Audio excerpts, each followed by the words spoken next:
നമസ്കാരം. ലോക്സഭാ തെരഞ്ഞെടുപ്പ് പരാജയവുമായി ബന്ധപ്പെട്ട് കോട്ടയത്ത് ഇടതുമുന്നണിയിൽ അസ്വാരസ്യങ്ങൾ ഉടലെടുത്തിട്ടുണ്ടെങ്കിലും കേരള കോൺഗ്രസ് എം തൽക്കാലം ഇടത് ബന്ധം ഉപേക്ഷിക്കില്ല. കേരള കോൺഗ്രസ് സ്ഥാനാർത്ഥികൾ ഏറ്റുമുട്ടിയ കോട്ടയത്തെ തെരഞ്ഞെടുപ്പ് തോൽവി മാണി ഗ്രൂപ്പിനുണ്ടാക്കിയിരിക്കുന്ന പ്രതിസന്ധി ചെറുതല്ല. ഇതിനു പുറമെ രാജ്യസഭാ സീറ്റ് കൂടി ലഭിക്കാതെ വന്നാൽ അണികൾക്ക് മുന്നിൽ നേതൃത്വത്തിന് വിയർക്കേണ്ടി വരും. എന്നാൽ നിലവിലെ സാഹചര്യത്തിൽ എത്ര സമ്മർദ്ദമുണ്ടായാൽ ഇടതുമുന്നണിയുടെ ഭാഗമായി തുടരാൻ തന്നെയാണ് നേതൃത്വത്തിന്റെ തീരുമാനം.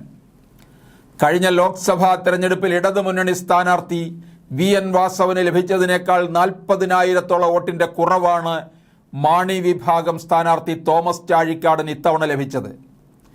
മാണി വിഭാഗത്തിന് കോട്ടയം പാർലമെന്റ് മണ്ഡലത്തിൽ 50,000-ഓളം വോട്ടുകൾ ഉണ്ടെന്നാണ് പാർട്ടിയുടെ കണക്ക്. ഈ വോട്ട് കൂടി കൂട്ടിയാൽ 90,000 വോട്ടുകളുടെ കുറവാണ് ഉണ്ടായിരിക്കുന്നത്. മാണി വിഭാഗം മുന്നണിയിലെത്തിയതിൻ്റെ നേട്ടം കഴിഞ്ഞ നിയമസഭാ തെരഞ്ഞെടുപ്പിൽ LDFന് ലഭിച്ചിരുന്നു.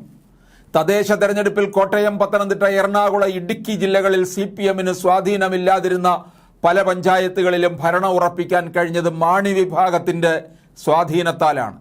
എന്നാൽ ഈ മികവ് ലോക്സഭാ തെരഞ്ഞെടുപ്പിൽ ആവർത്തിക്കാനാകാത്തതാണ് മുറുമുറുപ്പുകൾക്ക് കാരണം. വേണ്ടി വന്നാൽ മുന്നണി ബന്ധം ഉപേക്ഷിക്കണമെന്ന അഭിപ്രായം പോലും ചില കോണുകളിൽ നിന്നും ഉയർന്നിരുന്നു.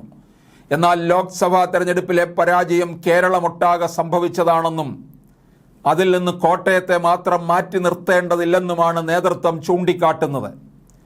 മാണി വിഭാഗം ഇടതുമുന്നണിയുടെ ഭാഗമാണെങ്കിലും താഴെ തട്ടിലുള്ള ഐക്യം ഇതുവരെ ഉണ്ടായിട്ടില്ലെന്നത് വസ്തുതയാണ്.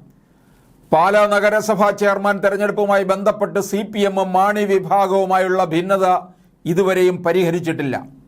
നവകേരള സദസ്സിൽ റബ്ബർ വില വിഷയത്തിന്റെ പേരിൽ MP ആയിരുന്ന തോമസ് ചാഴിക്കാടനോട് മുഖ്യമന്ത്രി പിണറായി വിജയൻ നീരസം പ്രകടിപ്പിച്ച സംഭവം നേതൃതലത്തിൽ പരിഹരിക്കപ്പെട്ടെങ്കിലും മാണി ഗ്രൂപ്പ് പ്രവർത്തകർക്കിടയിൽ അതൃപ്തി തുടരുകയാണ്.